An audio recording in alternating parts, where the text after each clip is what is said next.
The West does not give you what you want. It strips you down to what you are, and only then, in the silence of desolation, can a new soul truly be forged. The Arizona desert was a griddle, where God had left forgotten souls to bake. Eleanor Vance felt her skin tightening under the merciless sun, her gaze fixed on the last wagon of the caravan. It shimmered, a speck of white canvas against the vast red earth, shrinking with every heartbeat.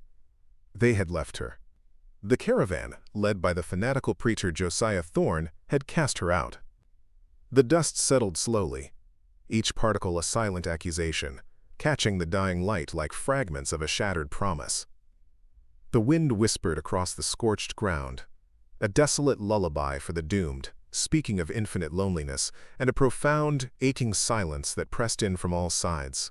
Her husband, Arthur, had succumbed to fever near Fort Laramie, his last breath, a rattling sigh in the cramped confines of their wagon. With his passing, Eleonora had become invisible, a ghost haunting the living. She was a reminder of mortality, a burden on their scarce resources. She remembered the subtle shift in the eyes of the other women, the way they would fall silent when she approached the communal fire, tin plate in hand. Without a man's strength to contribute, her own worth had evaporated under the harsh sun of the frontier, leaving her as desolate as the landscape that now surrounded her, a solitary figure in an ocean of red dust. Josiah Thorne's voice echoed in the hollow space where her heart used to be. "A widow is an empty sack," he had thundered, his face a mask of righteous certainty. "She consumes the provisions meant for God's chosen people and offers nothing in return." They had left her with a half-full canteen and a prayer that felt more like a curse. The water, a meager stay against the inevitable, felt heavy at her hip, a cruel reminder of the life it was meant to sustain for a few desperate days. The betrayal was a physical pain, sharper than the hunger that was already beginning to gnaw at her insides, a cold stone in the pit of her stomach. She knelt in the scorching sand, the heat seeping through the thin fabric of her dress. Despair was a tempting abyss, a cool darkness that promised an end to suffering. But beneath the grief for Arthur, beneath the sting of betrayal, a different fire began to burn. It was a defiant rage, a refusal to be erased. This land was meant to be her grave, but she would not lie down in it willingly. With a cry that was torn from her throat, a sound of pure, unyielding will, Eleanor Vance pushed herself to her feet. She took a staggering step, then another, walking into the heart of the unforgiving wilderness, a journey with no destination but survival itself. The sun was a malevolent eye, and the landscape shimmered and danced in the searing heat, creating cruel mirages of cool water and shady trees that dissolved upon approach. Each step was an agony, her city boots chafing her feet raw. Thirst was a fire in her throat. Her thoughts grew fragmented, drifting between memories of Boston society and the brutal reality of her present. More than once, she stumbled and fell, her body screaming for rest. Yet through the haze of exhaustion, a persistent, prickling sensation crawled up her spine. It was a feeling she could not name, an ancient instinct whispering that she was no longer alone in this vast emptiness. She forced herself to turn, her movements slow and labored. Her heart hammered against her ribs. There, on the crest of a rocky bluff, stood the silent figure of an Apache warrior. He was as still as the ancient stones around him, a silhouette carved against the brilliant, unforgiving sky. He held a bow in one hand, but his posture was not threatening. He simply watched, his patience seeming as measureless as the desert itself. He was a part of the landscape, an extension of the red rock and twisted juniper, a sentinel of this wild land, observing her slow demise with an unnerving calm that terrified her more than any overt threat. The preacher's words flooded her mind, tales of godless savages and unspeakable acts, whispered around the campfires to frighten the children and steal the hearts of the men. Fear, cold and absolute, seized her. She tried to scream, to call out, to make some gesture of supplication, but her throat was a dry knot of dust and terror. Her body, pushed beyond its limits, refused to obey her commands. She could only stare, her eyes wide with a primal fear as the distance between them seemed to warp and bend under the oppressive heat, making him seem both impossibly far and terrifyingly close at the same time. The world began to tilt, the brilliant blue sky and red earth swirling into a sickening vortex of color. Black spots danced at the edge of her vision. Her knees buckled, and she crumpled to the ground, the impact jarring her to the bone. The last thing she saw before consciousness abandoned her was the warrior moving. He began to descend the bluff, not with haste, but with a fluid, deliberate grace. His movements were like those of a panther, silent and sure-footed, eating up the distance between them as if the treacherous, sandy ground were no more an obstacle than a ballroom floor. Awareness returned not all at once, but in fleeting sensations. The rhythmic sway of movement, the scent of wood smoke, sage, and something else, something wild and earthy. She opened her eyes to a world turned sideways, the ground moving past in a blur of red and brown. She was being carried. Strong arms held her with an ease that belied her weight, and she could feel the steady, unhurried rhythm of her rescuers breathing against her cheek.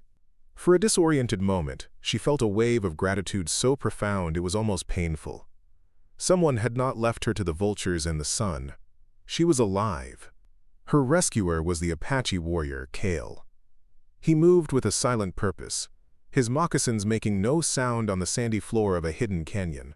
He brought her to a small encampment, a collection of hide lodges nestled between towering walls of ochre rock that protected them from the wind and the prying eyes of the outside world.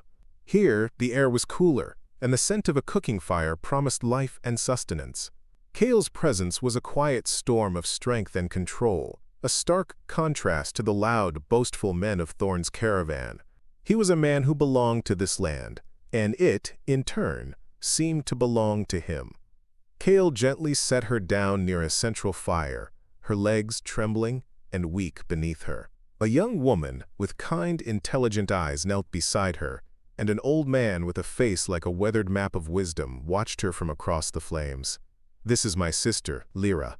She is a healer," Kale said, his voice a low rumble. "And this is Chaitan, our chief." Lyra offered her a clay bowl filled with a warm, savory broth. The liquid was life itself, chasing the chill of near death from her bones. As she drank, she felt the first flicker of hope she had known in weeks. It was a fragile thing, easily extinguished. But not all eyes held warmth. From the shadows of a nearby lodge, another warrior watched her. His name was Morag, and his gaze was sharp with suspicion and open hostility. She could feel his mistrust like a physical weight, a silent accusation that she was a harbinger of ill fortune, an unwelcome intrusion from a world that had only ever brought his people pain. In that moment, as the nourishing broth warmed her, Eleonora understood with chilling clarity. She had been rescued from the desert, yes, but she had been delivered into a new kind of wilderness, one of trial and judgment, and her struggle for survival had only just begun. Her education commenced not with a weapon, but with a lesson in seeing. Kale led her through the canyon, his quiet voice pointing out the subtle signs of life she had been blind to before. A faint green blush at the base of a rock that indicated a hidden seep. The specific curve of a yucca leaf that meant its root was sweet and full of moisture. He taught her to read the earth as a scholar reads a book, each track, each broken twig, each overturned stone, a word in a story of survival. "The land provides," he said simply, "but you must know how to ask, and how to listen for the answer." Her presence, however, was a stone dropped into the still pool of the camp's life. Morag's resentment festered. He saw her as a threat, a weakness in Kale, and a potential spy for the white men who encroached ever closer on their lands. One evening, he spoke his mind before the council fire, his voice sharp with accusation. "She is a bad omen," he declared, his gaze fixed on Chaitan. "Her people abandoned her. Why should we take in what they cast aside? She will bring their soldiers and their sickness to our door. She is a viper we have welcomed to our hearth." Kale stood to face him, his demeanor calm but his eyes firm. "Her people are not our people. Their cruelty is not ours," he countered, his voice carrying the weight of conviction. "She was left to die, and we offered her life. That is our way. The spirits did not guide my steps to her for no reason. She has a strong heart. Let her prove she is worthy of the breath we have given back to her." The air crackled with the tension between the two warriors, a silent battle of philosophies waged before the impassive elders and the flickering firelight. Chaitin, the old chief, listened to both arguments without expression. He smoked his pipe, the fragrant smoke curling into the night air, his eyes seeming to hold the wisdom of generations. At last he spoke, his voice dry as the desert wind. "The woman will stay," he decreed. "She will learn our ways, she will work, and she will be watched." He looked directly at Eleonora, his gaze penetrating, leaving no doubt as to the weight of his words. "Prove that Kale's heart speaks truth, or prove that Marag's fears are justified. The path is yours to walk." Her every move was now a test, her every action judged by friends and enemies alike. Days later, while tracking the path of a small stream with Kale, Eleanor's foot struck something hard and metallic beneath the sand. She knelt and brushed the dirt away, revealing the rusted head of a pickaxe, clearly not of Apache make. Kale's expression grew grim.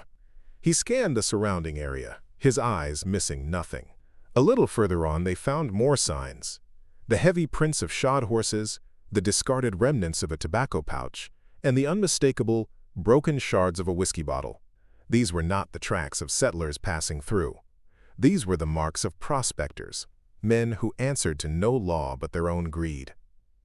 "Gold hunters," Kale murmured, his voice tight with a tension she had not heard before. "They search for the yellow metal, and they do not care what they destroy to find it. They poison the water, they scare the game, they see our land not as a home, but as a thing to be broken open and plundered." The discovery cast a long, dark shadow over the canyon. The danger was no longer a distant threat from settlers like Thorne, but an immediate, unpredictable menace from lawless men who were likely close by, their avarice a sickness upon the land. The shared danger forged a new bond between them. As they hurried back to the camp, moving with a silent urgency, Eleonora felt a sense of partnership with Kale that went beyond teacher and student. They were two people facing a common enemy, their worlds colliding in the face of this new threat. She watched the way he moved, the absolute certainty in his every step, the way his gaze constantly swept the horizon, and felt not fear, but a strange sense of security. She was with a man who knew this world, and for the first time, she felt like she was a part of it, not just a visitor. They brought their discovery to Chaitin, presenting the broken bottle as evidence. The news rippled through the camp, silencing the children's play and hardening the faces of the warriors. Even Marag listened intently, his personal animosity for Eleonora momentarily forgotten in the face of a greater peril. The survival of the entire band was at stake. Chaitin called a council of the elders. Preparations had to be made. Sentries would be posted on the canyon rims, and hunting parties would need to gather extra provisions. The specter of violence now hung over their hidden sanctuary, and every member of the tribe had a role to play. The threat of the gold prospectors turned every hunt into a mission of vital importance. The tribe needed to store meat and hides, preparing for a potential conflict that could cut them off from their usual hunting grounds. Eleonora, now possessing a growing skill with the bow, was included in a small hunting party led by Kale. They tracked a mule deer for hours, moving with a silence that had become second nature to her. The air was tense, every shadow a potential hiding place for an enemy, every sound a possible warning of danger. The hunt was no longer just for sustenance, it was an act of defiance. They finally cornered the deer in a small, rocky basin. It was a magnificent animal, its eyes wide and dark. Kale turned to Eleonora, a silent question in his gaze. He gestured toward the deer, then looked at her bow. The trust he placed in her sent a shock through her system. The lives of his people, the success of this crucial hunt, rested on her shoulders. Her heart pounded a frantic rhythm against her ribs, but as she notched an arrow, a profound calm settled over her. She remembered Kale's lessons. Breathe, feel the connection, become one with the bow and the arrow. She drew the string back, her muscles moving with a newfound confidence. For a heartbeat the world fell away. There was only her, the bow, the arrow, and the target. She released. The arrow flew with a soft hiss, a straight and true line across the clearing. It struck the deer cleanly, a swift and merciful end. A wave of complex emotions washed over her. The pride of a clean shot, the solemn weight of taking a life to sustain life, and a deep, humbling gratitude to the animal for its sacrifice. She had not just killed, she had provided. As she knelt beside the deer, murmuring a prayer of thanks as she had seen the others do, she felt a hand on her shoulder. It was Kale. He said nothing, but the look in his eyes was one of deep, undisguised respect. In that moment, she was no longer the outsider, the white woman they had rescued. She was a hunter. She was one of them. That evening, as the tribe shared the venison around the fire, Kale sat beside her.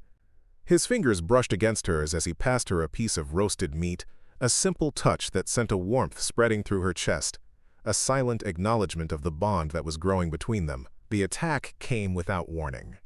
A hunting party, which included Morag, was ambushed by the gold prospectors in a narrow pass. The sharp crack of rifles echoed through the canyons, a sound of brutal intrusion in the tranquil air. Eleonora was with Lyra not far away, gathering medicinal herbs at the base of a cliff. The sounds of the fight were terrifyingly close. "Go!" Eleonora urged Lyra, her mind racing. "Bring Kale and the others. I will see what I can do." It was a reckless decision, born of instinct and a fierce loyalty she had not known she possessed. Lyra sped back toward the camp while Eleonora, armed only with her bow, scrambled up a rocky incline to get a better view. Below, she saw a chaotic scene. 2 warriors were down, and Morag was pinned behind a rock, a bleeding wound on his arm, desperately holding off 3 of the prospectors. They were closing in, their faces cruel masks of greed, ready to finish him. There was no time to think, no time for fear. She saw only a member of her new family in mortal danger. She was no longer a victim waiting to be rescued. She notched an arrow, drew, and fired in one fluid motion. The arrow sang through the air and struck one of the bandits squarely in the shoulder. He screamed, dropping his rifle and staggering back. The surprise of the attack from an unexpected direction gave Morag the opening he needed. He burst from behind his cover, knife in hand, and engaged the second man with the ferocity of a cornered wolf. The momentary chaos was all that was needed. Just then, Kale and the other warriors arrived, their war cries splitting the air as they charged into the fray. The prospectors, outnumbered and outmaneuvered, quickly fled, dragging their wounded comrade with them. The skirmish was over as quickly as it had begun. Kale rushed to Morag's side, while Eleonora scrambled down the rocks, her heart still pounding. Morag stared at her, his expression a mixture of shock and disbelief. He looked at his own bleeding arm, then at the spot where the prospector had fallen, and then back at her. He said nothing, but the raw hatred was gone from his eyes. In its place was something new and unfamiliar, a grudging, undeniable respect. She had saved his life. Months passed, and a fragile peace settled over the canyon. The prospectors had not returned, and Eleonora's life fell into a rhythm dictated by the seasons and the needs of the tribe. She learned the healing arts from Lyra, her hands growing as skilled with poultices as they were with a bow. Her bond with Kale deepened into a quiet, unspoken love. The past, with its pain and betrayal, began to feel like a distant dream. But the desert has a long memory. One morning, a sentry on the rim sent a signal. Wagons were approaching. White men. Eleonora's heart seized with a cold dread. She climbed to the lookout point with Kale and saw them for herself. 3 wagons, their canvas tops bleached by the sun, crawling across the desert floor. There was no mistaking the lead wagon, or the tall, gaunt figure of the man driving it. It was Josiah Thorne. They had come back. But a winter of hardship had clearly taken its toll. There were fewer of them now, their faces etched with hunger and desperation. They were not a party of rescuers. They looked like a band of ghosts returning to haunt the living. But this time, Thorne's party was not driven by guilt. As Kale's scouts later reported, they had spent a brutal winter holed up at a trading post, where they had heard whispers from other travelers. Rumors of a hidden canyon, a promised land with abundant water and fertile soil, protected by a small band of heathens. Thorne, in his fanaticism, had decided this was a sign from God. The land was not for the savage but for his chosen people. He had come not to rescue Eleonora, but to use her or her knowledge to conquer this Eden and claim it for his flock. The news sent a chill through the camp. They were facing an enemy driven by a divine mandate, a conviction that made them far more dangerous than simple gold prospectors. Their goal was not just to plunder, but to possess and displace. They intended to take the canyon, the tribe's ancestral home, and they would see any resistance as the work of the devil. Eleonora looked at the faces around her, at Kale, Lyra, and Chayton. This was her home now. These were her people. She would not let Thorn and his righteous fury destroy it. The final battle was not one she had sought, but it was one she would not run from. Josiah Thorn strode forward from his wagon, his Bible clutched in one hand, his face a grim mask of piety. When he saw Eleonora standing beside Kale, dressed in buckskin and armed, his eyes widened first in shock, then narrowed in righteous anger. "Child, you have been led astray," he boomed, his voice echoing in the canyon. "These heathens have poisoned your soul. Cast off these pagan rags and return to the light of civilization. Return to your God." His words, which once would have filled her with fear and shame, now sounded hollow and pathetic.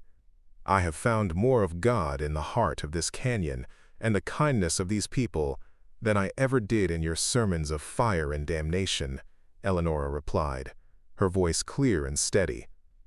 "This is my home. These are my people." Thorn's face contorted with fury. "Blasphemy! You have been corrupted." He turned to his followers. "The Lord has delivered this promised land to us. We will cleanse it of these savages and this fallen woman. Forward for the glory of God." He raised a hand, and his men lifted their rifles. The time for words was over. The battle was fierce and desperate. The settlers, driven by fanaticism, charged forward, but the Apache warriors, fighting to defend their home, met them with disciplined fury.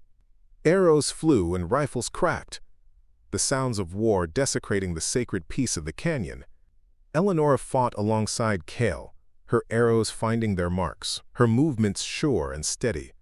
In the chaos, she saw Thorn bear down on Kale, who had been wounded in the leg. The preacher raised a long knife, his face alight with a terrible holy glee. "Die, devil!" he screamed. With a cry of rage, Eleonora launched herself at the preacher. She slammed into him with the full force of her body, sending him sprawling to the ground. The knife clattered on the rocks. Her choice, her ultimate allegiance, was sealed not with a declaration, but with this single desperate act. Seeing their leader fall, and facing the unyielding defense of the warriors, the settlers faltered. Their fanaticism broke, replaced by fear. They grabbed their wounded and began a chaotic retreat, leaving Thorn on the ground, defeated and staring up at the woman he had cast out, who had now become his undoing. In the aftermath, a somber peace descended upon the canyon. The settlers were gone, their lust for a promised land turned to dust. The tribe tended to its wounded, the shared victory solidifying the bonds between them. That evening, Chayton gathered the people around the great fire. He beckoned Eleonora to stand before him. "You came to us as a stranger, without a name in our tongue," the old chief said, his voice resonating with authority. "You saved a warrior's life. You fought to protect our home. Henceforth, you will be known as Indine Bidzil, the heart of the canyon." Later, as a blanket of stars was cast across the velvet black sky, Kale led her by the hand up the winding path to the highest point of the canyon rim. From here, the entire world seemed to spread out before them, a majestic tapestry of rock and shadow under the moonlight. "Chayton has given you a name that tells our people who you are to them," Kale said, his voice soft in the stillness of the night. "But I must ask who you wish to be, for me." The question hung in the cool air, simple, profound, and holding the weight of their entire future. Eleonora looked out at the vast, beautiful land that had nearly been her grave, and had instead become her salvation. She turned to Kale, his strong, kind face illuminated by the starlight, his eyes holding a universe of devotion.